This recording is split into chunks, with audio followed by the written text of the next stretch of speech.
Hello' everyone, class 11ৰ মেথছৰ কোৰ্চটো আমি start কৰিম বুলি কৈছিলোঁ।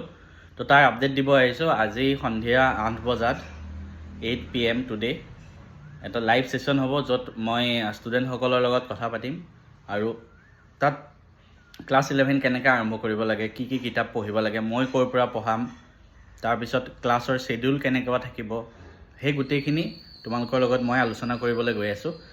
আৰু যিসকলে কোৰ্চটো ল'লা তোমালোকক জনাই দিছোঁ, 8টা বজাত আমাৰ কোৰ্চত ধুনীয়াকৈ লাইভ হ'ব। তোমালোকৰ তাত ন'টিফিকেশ্যন গুচি যাব, এপতে লাইভ ছেশ্যন হ'ব। আমাৰ এপতে জইন হ'ব পাৰিবা ডাইৰেক্ট, মেথছ এণ্ড ফিজিক্স এপটোতে। মই অলৰেডি আমাৰ গ্ৰুপত কৈছোঁৱে কথাখিনি। আৰু ক্লাছ যদি মই কওঁ শ্বেডিউলটো, মই এনেকুৱা তোমালোকক মই সেইদিনাও ভিডিঅ'টোত কৈছিলোঁ, ক্লাছ হ'ব সপ্তাহত 2 দিন ৰেকৰ্ডেড ক্লাছ হ'ব। মানে মই আগতীয়াকৈ ভিডিঅ' বনাই থকা হ'ব, তাৰপিছত সেই ভিডিঅ'টো আপলোড কৰি দিয়া হ'ব আমাৰ কোৰ্চটোত। মই গোটেইখিনি দেখাই দিম ক'ত পাবা। তাৰপিছত সেইখিনি হোৱাৰ উপৰি এটা চেপ্টাৰ শেষ হোৱাৰ পিছত এটা ডাউট ছেশ্যন হ'ব, সেইটো লাইভ থাকিব।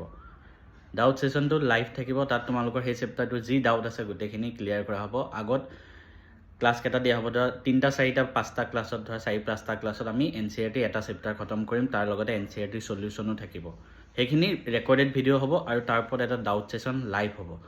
লাইভ কোনদিনা হয় মই ধুনীয়াকৈ তোমালোকক চব ইনফৰমেশ্যন দি থাকিম। আমি মাজে মাজে লাইভ ছেশ্যন হৈ থাকিব এপটোত, তো কেতিয়া হয় চব মই ধুনীয়াকৈ কৈ দিম। আজি ক্লাছটো জইন হ'ব সকলোৱে।